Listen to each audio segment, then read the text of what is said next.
Halo semuanya, hari ini aku pengen ngebahas tentang sosok besar di balik Nabi Muhammad. Dia adalah sosok panglima besar di Jazirah Arab dan salah satu komandan paling paling apa ya? Paling hebat lah yang dimiliki oleh Nabi Muhammad. Dan semua pertempuran yang dia pimpin itu nggak pernah kalah. Bahkan salah satu pertempuran yang ngebuat Nabi Muhammad kalah itu juga dipimpin oleh orang ini. Kamu penasaran siapa dia? Jangan sampai kamu skip video ini, tonton sampai selesai biar kamu tahu kita belajar bareng-bareng.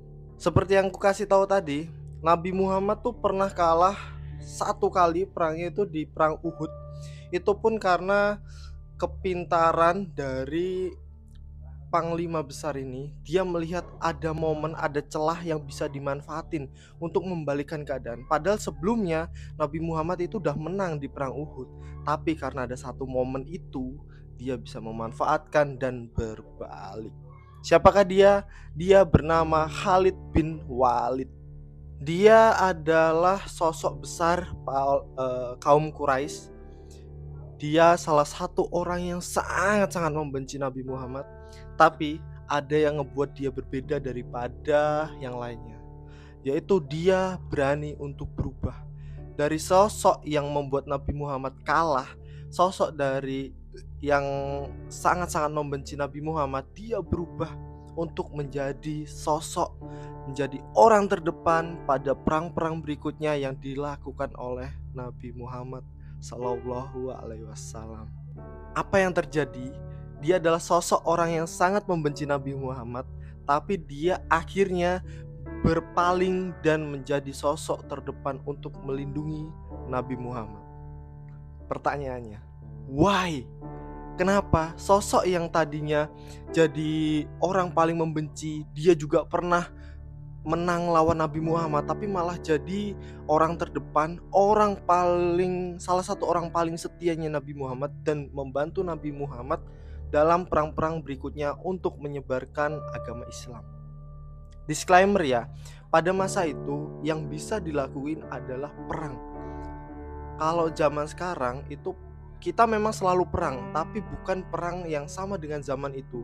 Zaman sekarang kita perang melawan diri kita sendiri, karena lebih banyak cobaan untuk diri kita sendiri daripada cobaan dari kaum yang lain. Semua ini dibalut oleh kata-kata toleransi, padahal sebenarnya banyak sosok-sosok yang ingin mempengaruhi kita. Dimulai dari apa? Dimulai dari memecah belah kita. Sesuatu yang sebenarnya sama dianggap berbeda dan akhirnya memecah belah kita dari dalam. Itu yang dilakukan sekarang. Makanya perang kita adalah melawan diri kita sendiri untuk tetap teguh memegang ajaran Allah Subhanahu wa taala dan mengikuti Nabi Muhammad sallallahu alaihi wasallam. Karena ini momennya Ramadan, aku ingin ngucapin minal aizin wal faizin, mohon maaf lahir dan batin. Semoga kalian selalu suka dengan channelku. Kalau kalian gak pengen ketinggalan berita-berita yang lain, tokoh-tokoh yang lain yang bisa kita pelajari dan kita terapkan pada zaman ini, jangan lupa untuk subscribe. Dan kalau kamu suka kontennya, like aja. Kalau ada komen, saran, kritik atau haters, komen aja. Oke, kita lanjut lagi. Jadi dia tuh adalah seorang panglima perang yang sangat disegani di kaum Quraisy, tapi dia jadi panglima besarnya Nabi Muhammad memerangi kaum Quraisy. Tapi sebelum kita bicara soal perubahannya, kita coba bahas dulu dia dari sisi sebelum masuk Islam. Jadi dari sisi waktu masih Quraisy. Khalid itu bukan prajurit biasa, dia tuh berasal dari Bani Maksum, salah satu suku yang ada di Quraisy dan terkenal akan pasukan perangnya. Emang dia terkenal dari suku yang pasukan perangnya tuh paling bagus. Dia di sana belajar tentang strategi, tentang peperangan, bahkan juga tentang kepemimpinan. Kepintaran dari Khalid bin Walid itu terlihat pada saat perang Uhud melawan Nabi Muhammad. Nah, jadi pada perang saat itu tuh pasukan Nabi Muhammad sebenarnya tuh udah hampir menang, udah pada titik-titik terakhir. Pasukan dari Khalid tuh sebenarnya udah banyak yang kalah dan udah hampir mundur. Nah, Akhirnya Khalid secara cermat dia melihat ada satu peluang yang bisa dimanfaatin untuk membalikkan keadaan. Sorry, sebenarnya bukan cuma satu. Ada beberapa peluang yang bisa dilihat sama dia yang akhirnya bisa ngebuat pasukan dari Nabi Muhammad itu kalah dan mundur. Peluangnya itu ada dua. Yang pertama, saat pasukan pemanah yang diperintahkan untuk stay tetap di bukit. Jadi tuh pasukan Khalid kalah salah satunya ya dari pemanah Nabi Muhammad yang udah standby di bukit-bukit. Jadi pasukan Khalid semua di bawah lembah. Nah, pasukan pemanah nggak ada yang ngelawan lah. Jadi punya leluasa buat memanahin pasukannya Khalid. Nah, itu momen pemanahnya turun untuk ngambil barang rampasan dan itu dimanfaatin sama Khalid. Pemanah ketika dia diserang sama pendekar pedang dan duel jarak dekat pasti kalah. Itu cermat banget. Makanya Khalid bin Walid salah satu momennya ada itu. Dan yang kedua, karena pasukan pemanah yang mungkin udah euforia, wah ini udah menang ini, tinggal ngambil jarahan.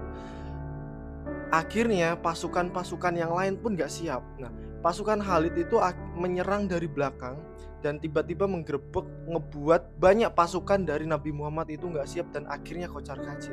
Dari situlah Nabi Muhammad ngerasain kekalahan perang melawan Khalid bin Walid. Jadi di sini kita bisa ambil pelajaran juga sih. Kalau kita belum selesai, jangan berpikir bahwa kita udah memenangkannya. Akibatnya apa? Pasukan Nabi Muhammad kalau udah tinggal ngambil jarahan itu tuh udah hampir menang banget lah, udah bisa dibilang menang lah. Tapi nyatanya itu bisa dimanfaatin oleh Khalid bin Walid dan itu bisa jadi kecerobohan pasukan Nabi Muhammad. Dan yang paling menyesakan lagi, Nabi Muhammad juga terluka pada kejadian itu. Dan pada titik ini Khalid percaya bahwa Islam itu bukan hanya ancaman bagi musuhnya, tapi sebagai musuh terbesar umat Quraisy.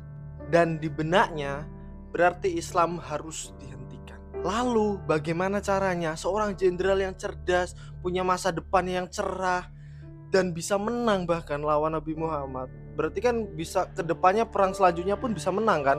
Tapi kenapa dia akhirnya mulai ragu dan berubah? Nah, itu akan kita bahas di sini. Sebelum kita lanjut, jangan lupa kalau kamu ingin mendukung channel ini dan untuk biar nggak ketinggalan cerita-cerita selanjutnya, kamu bisa subscribe aja dan nyalain loncengnya. Kalau kamu suka tinggal di like dan semuanya gratis. Kalau kamu ada benak unek-unek atau mau curhat, udah ceritain di bawah aja. Siapa tahu nanti dari tokoh yang ku bawakan bisa ngebuat kamu bisa jadi motivasi untukmu. Oke, kita lanjut. Aku pengen ngebahas beberapa faktor yang akhirnya ngebuat Khalid bin Walid ragu dan berubah jadi panglima besar Nabi Muhammad yang bahkan tidak terkalahkan. Yang pertama adalah ada kemenangan Nabi Muhammad yang dirasa nggak masuk akal. Nah, itu salah satu faktornya. Jadi tuh pada saat itu ya, Khalid tuh bukan cuman seorang prajurit, dia juga tuh seorang pemikir. Jadi dia memikirkan juga tentang strategi perang. Nah, pada saat itu dia tuh berpikir kayak gini tuh. Dia tuh melihat sesuatu yang aneh pada saat perang melawan Nabi Muhammad. Yang dia lihat itu ada Islam terus bertahan padahal mereka lebih lemah di awal-awal. Nah, waktu awal di sini maksudnya tuh bukan pertama kali, ya maksudnya tuh waktu awal-awal mereka memulai peperangan. Terus yang bagian keduanya, kenapa Islam lebih sering menang ketika mereka dipimpin oleh Nabi Muhammad? Padahal pasukan yang dibawa Nabi Muhammad itu tuh jauh lebih sedikit dari musuh-musuh yang akan dilawannya. Itu pemikiran awal Khalid bin Walid yang akhirnya ragu, kenapa kok bisa ini terjadi.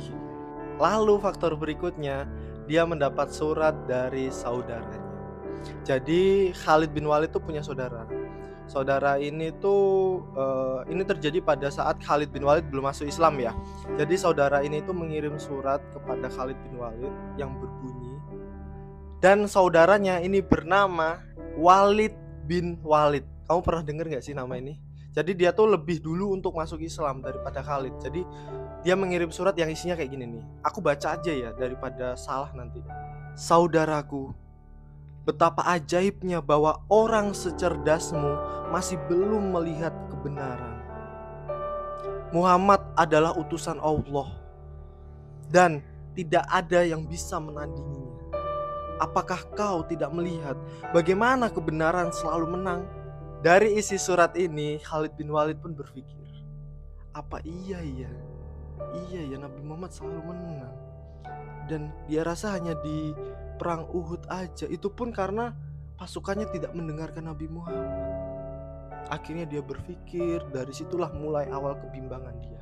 Lalu pada titiknya itu adalah saat pembukaan Mekah. Jadi suku Quraisy takluk pada saat itu. Pada saat Nabi Muhammad menaklukkan Mekah atau bisa disebut Fatu Mekah, Khalid tuh melihat ada beberapa hal yang sangat mengejutkan. Di antaranya adalah tidak ada dendam, tidak ada bahkan orang-orang Quraisy yang dulunya membenci Nabi Muhammad itu semua dimaafkan. Harusnya kan, kalau mungkin orang waktu itu berpikir ketika siapapun yang memerangi kita, ketika kita memenangkannya, harus kita hancurkan, harus kita selesaikan. Tapi apa yang dilakukan Nabi Muhammad? Nabi Muhammad tidak melakukan itu semua. Bahkan dia juga memaafkan orang-orang Quraisy yang dulu bahkan membenci dia, mencemooh dia. Dari situ Khalid mulai sadar bahwa Islam tuh bukan hanya tentang perang, tapi juga tentang hati. Di titik inilah dia memutuskan untuk pergi ke Madinah. Dia ingin langsung bertemu dengan Nabi Muhammad untuk mengkonfirmasi, untuk menjelaskan, untuk mengetahui kegelisahan dia. Akhirnya dia pergilah ke Madinah dan coba bayangin, kamu pernah jadi musuh seseorang, bahkan kamu ngerasa benci banget sama dia, kamu pernah nyakitin orang itu, bahkan kamu pernah mengalahkan dia. Lalu pada suatu hari kamu datang kepadanya dan berkata, aku ingin bergabung denganmu. Coba bayangin gimana kamu. Kamu aja coba deh, kamu ketika ada orang yang bermasalah sama kamu dan akhirnya dia minta maaf, apakah kamu bisa memaafkannya? Itulah Nabi Muhammad. Atau bahkan kamu pernah salah sama orang, apakah kamu berani minta maaf? Ketika Khalid bin Walid bertemu dengan Muhammad, dia berkata seperti ini. Ketemu dengan Nabi Muhammad, dia berkata seperti ini. Wahai Rasulullah, aku ingin datang kepadamu dan aku ingin masuk Islam. Tapi aku punya satu permintaan. Aku ingin dosa-dosaku diampuni ya Rasulullah. Apa yang terjadi selanjutnya? Nabi Muhammad hanya tersenyum dan beliau berkata, wahai Khalid, Islam telah menghapus dosa yang terjadi sebelumnya. Apa itu? Gimana menurutmu? Coba komen di bawah deh, gimana menurutmu? Coba kamu komen di bawah. Dan setelah kata-kata itu, secara resmi Khalid bin Walid masuk Islam. Setelah masuk Islam, kejeniusan dari Khalid bin Walid itu makin terlihat jelas, men. Dia diangkat menjadi panglima bahkan di banyak pertempuran. Di antaranya adalah pada saat perang Mu'tah, Khalid bin Walid hanya membawa 3.000 pasukan, yang dimana dia berperang melawan pasukan Romawi yang jumlahnya berkali-kali lipat. Jumlah pasukan Romawi itu 200.000. Dengan hanya 3.000, Khalid bin Walid bisa memenangkan perang itu dan membawa Islam lari dari kehancurannya. Lalu ada juga penaklukan Persia dan juga Romawi. Khalid bin Walid menjadi pasukan atau orang utama dalam penaklukan itu, dalam ekspansi yang dilakukan Nabi Muhammad. Dia jadi panglima utama. Dia yang mengotaki, dia jadi tombaknya Nabi Muhammad lah. Lalu Khalid dijuluki sebagai Saifullah, yang berarti pedang Allah. Dia mendapat julukan itu karena dia gak pernah kalah dalam setiap pertempuran yang dia ikuti, apalagi selama bersama Nabi Muhammad ya. Tapi ada fakta menarik nih. Biasanya pasukan yang orang dalam perang saat itu kan dinamakan jihad ya. Siapapun yang meninggal dalam jihad itu akan husnul khotimah ya. Tapi ada fakta menarik. Khalid bin Walid tidak meninggal di medan perang. Lalu di mana dia meninggal? Coba kamu komen di bawah, kamu kasih tahu aku di mana dia meninggal. Oke, kita lanjut. Sebelum meninggal, Khalid tuh sempat berkata kayak gini nih. Aku telah menghadapi ratusan pertempuran, tapi lihatlah, aku mati di tempat tidurku seperti orang biasa. Sepertinya Allah tidak mengizinkanku untuk mati di medan perang. Di sini menunjukkan bahwa pejuang sejati itu bukan selalu yang mati di medan perang, tapi juga dalam meyakini dan mempertahankan prinsip hidup mereka. Semisal ketika sekarang perjuangan rakyat Palestina di Gaza melawan Zionis Israel, apa yang bisa kita lakukan? Kalau kita tidak bisa ikut untuk berperang, kita bisa gunain cara yang lain, men. Hal paling simpel apa? Hal paling simpel berdoa untuk keselamatan warga Palestina dan diampuni dosa-dosanya dan segera dihilangkan perang yang ada di sana. Itu hal simpel yang bisa kita lakuin tanpa harus ikut perang, men. Jadi menurutku dari cerita di atas ada beberapa poin yang bisa kita pelajari. Ini versiku ya. Kalau ada versimu sendiri, kamu komen aja di bawah biar kita semua tahu nih. Oh, aku dapat pandangannya seperti ini ya. Oh, aku kayak gini. Jadi teman-teman yang lain yang baca komen di bawah juga, oh, bisa kayak gini ya lihatnya. Jadi mereka punya sudut pandang yang berbeda. Nah, kalau ini versiku, Khalid di sini mengajarkan bahwa perubahan itu nyata, men. Bahkan orang yang paling keras dalam menolak kebenaran, hatinya pun bisa berubah ketika hati itu bisa terbuka. Tapi ingat, ada beberapa pelajaran yang ngena banget dan masih sampai saat ini pun bisa kamu terapin, men. Yang pertama itu dari musuh itu bisa jadi sahabat. Terus yang kedua itu ada kesalahan di masa lalu itu tidak menentukan masa depan yang bagaimana. Ini sering terjadi nih. Influencer atau artis-artis besar yang punya masa lalu jelek, itu bukan berarti kedepannya mereka masih jelek juga. Siapa tahu mereka udah berubah. Apa ada yang tahu kita? Bobon Santoso masuk Islam, Deddy Corbuzier masuk Islam. Siapa lagi? Siapa lagi? Terus ini juga hal yang dilakuin oleh politisi nih. Kalau memang mereka politisi nggak berubah, ya harus diungkapin lah. Tapi kalau masa lalunya dari gelap dan ketika ke depan dia bisa membuat perubahan yang jauh lebih bagus, kenapa selalu dikasih tahu jelek-jeleknya? Jadi kalau masa pemilihan pasti, pasangan itu tuh dulu kayak gini, jeleknya tuh gini. Itu yang selalu diungkap.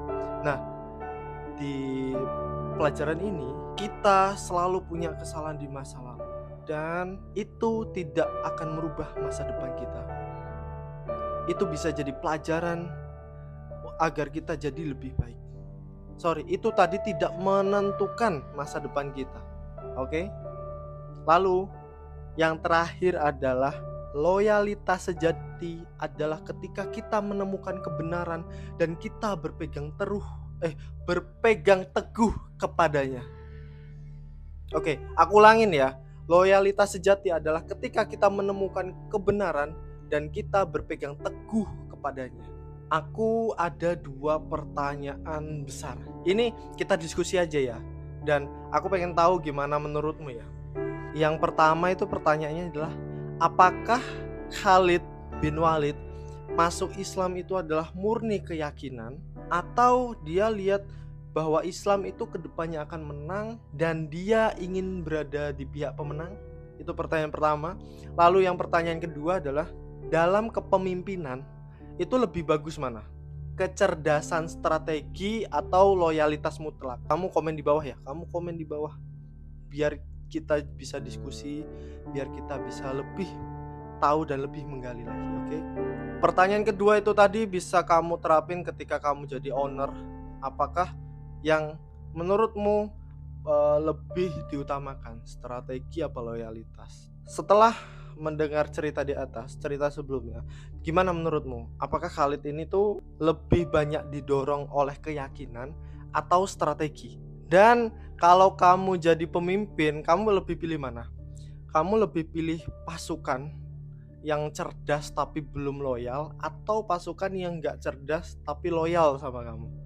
Nah, ini kalau kamu punya bisnis, kamu bisa milih nih deh. Komen di bawah ya, kamu pilih yang mana. Semoga dari cerita aku ini bisa menginspirasi kita semua dan bisa jadi pembelajaran untuk kita semua. Terutama untuk aku, untuk kedepannya aku jadi lebih baik. Dan kalau kamu suka sama apa yang aku bawain sama channel ini, jangan lupa subscribe dan nyalain loncengnya. Semua itu gratis men, gratis, nggak berbayar. Ini bukan langganan, semua gratis.